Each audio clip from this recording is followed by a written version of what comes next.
Olá pessoal, tudo bem com vocês? Hoje eu trouxe a resenha do livro de janeiro, que foi Grande Magia, da Elizabeth Gilbert. Eu tô entregando essa resenha um pouquinho atrasada, porque eu fiquei doente no fim de semana passado, mas estamos aqui para falar desse livro agora. E na verdade eu não gostei muito desse livro, eu vou contar para vocês por quê.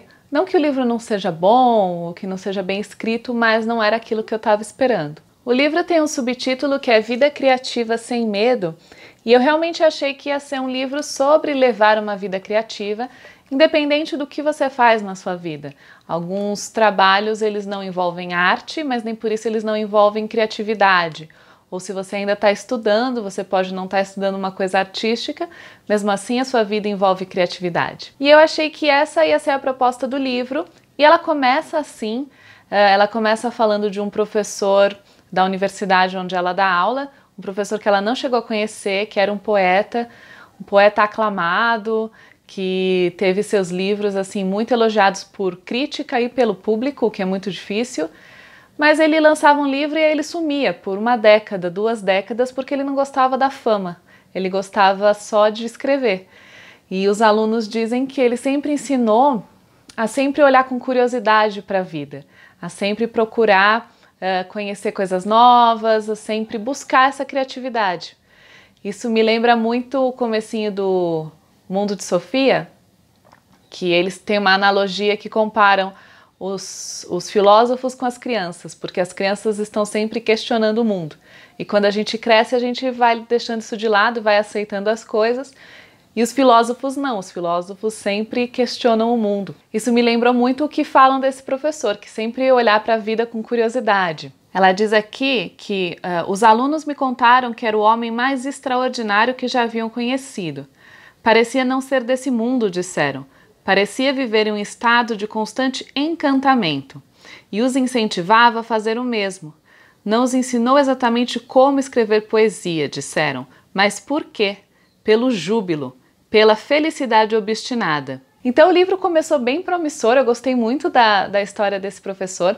Daí ela fala de uma amiga dela que fazia patinação artística quando criança, depois abandonou, aí estava achando a vida sem graça, não estava muito feliz, voltou a fazer patinação artística com 40 anos e todo dia ela acorda super cedo antes de ir para o trabalho para treinar com as meninas novinhas, né? E só porque ela gosta, só porque isso faz bem para a alma dela. E eu, como bailarina adulta, me identifiquei super, porque eu nunca tive a possibilidade de um dia vir a ser bailarina, tendo começado o balé com 20 anos.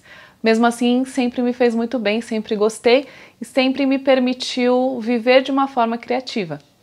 Então o livro começou muito bem. Mas aí veio a minha decepção. Por quê? Mesmo tentando dizer o tempo todo, a autora tentando dizer que todo mundo pode viver de forma criativa, ela menciona os pais. O pai, em um momento, cansou e quis ter uma fazenda e quis criar um animal que eu esqueci agora qual é. E que eles sempre respeitaram as leis, mas eles nunca respeitaram a autoridade sem questionar, sem fazer o que eles queriam fazer. Apesar dela começar dizendo isso, ela acaba enveredando no livro em conselhos especificamente para artistas e mais especificamente para escritores, que é o que ela é. Então ela passa grande parte do livro falando do ato de escrita, da criatividade para escrever, da onde vem a inspiração, que ela tem uma visão que as ideias são seres etéreos que ficam procurando um humano que dê vida a elas. E se esse humano não leva para frente uma ideia, elas vão para outro humano. E, enfim, ela tem um jeito bonitinho de explicar como ela acha que funciona a inspiração, mas é sempre muito voltado para o ato de escrever, para a vida de um escritor. Então ela tenta em algumas partes do livro trazer isso de volta para não, todo mundo, não importa o que você faça, você pode ser criativo, mas ela não consegue se libertar do que é a realidade dela, do que ela faz, que não só é uma profissão de criatividade intrínseca, que o tempo todo é criatividade, mas especificamente escrita. Ela até fala um pouco de pintores ou de outras profissões criativas, dança também, mas na verdade o que ela sabe falar é sobre escrever. E mesmo quando ela fala sobre escrever, é uma coisa muito dela, são as visões dela. Então ela põe alguns exemplos de pessoas bem-sucedidas, né, de escritores ou compositores como que eles enxergam a produção criativa, mas não tem nada assim que foi um estudo que ela fez, que ela foi atrás de várias pessoas criativas para ver como que é o processo delas, o que ela podia tirar disso. Na verdade, é ela falando muito dela e das inspirações dela.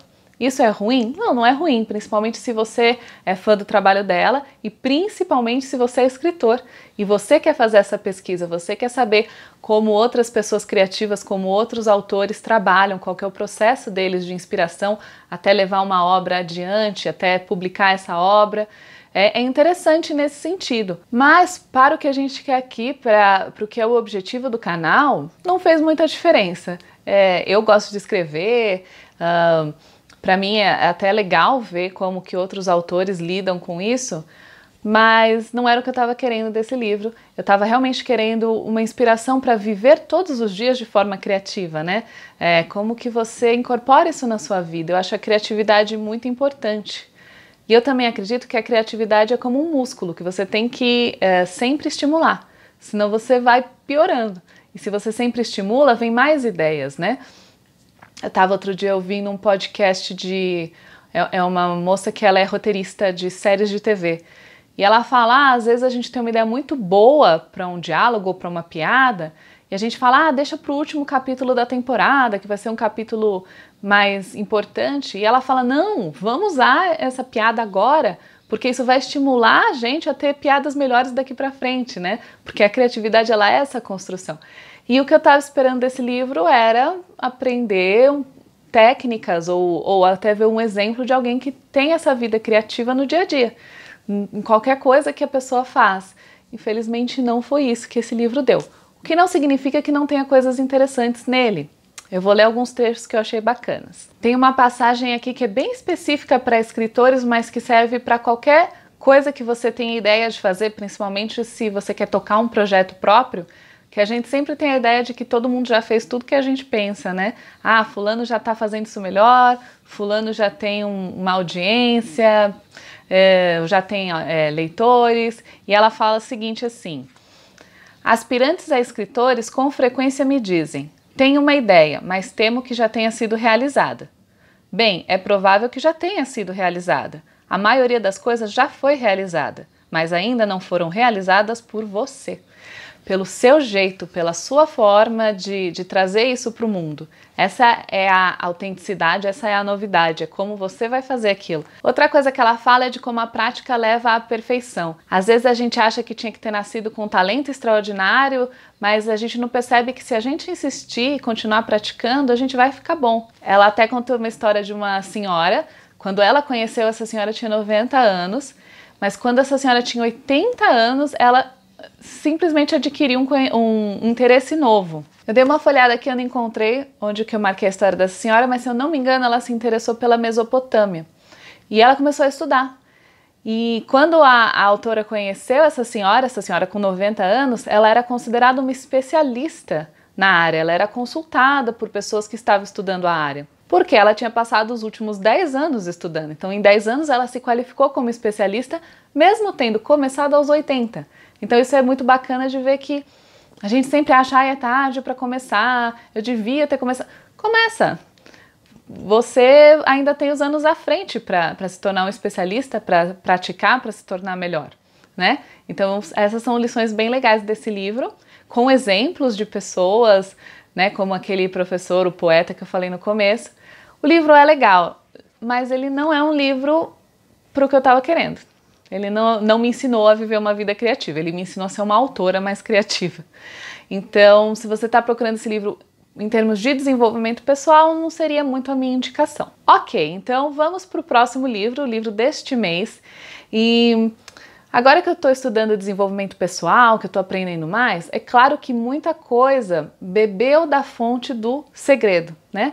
Visualização, fazer aquele quadro Vision Board, eu fiz um para mim. Só que eu conheço pouco disso. Então eu resolvi voltar para a fonte. Primeira coisa que eu vou fazer vai ser ler o livro O Segredo. Eu sei que depois de todo esse tempo que ele é conhecido, Já se falou muito a respeito, já se falou muito que não adianta apenas visualizar e mandar suas vibrações para o universo, é claro, você tem que também ter atitudes, mas eu acredito que quando você internaliza algo que você quer, você começa a trabalhar para aquilo. Então vamos ver se eu estou certa. Vou começar pelo livro Segredos. Se você nunca leu, sempre teve curiosidade, lê comigo. É muito fácil achar alguém que tenha, pede emprestado, lê comigo. E se você já leu, coloca aqui nos comentários o que você acha do Segredo. No mês que vem a gente volta para conversar sobre esse livro.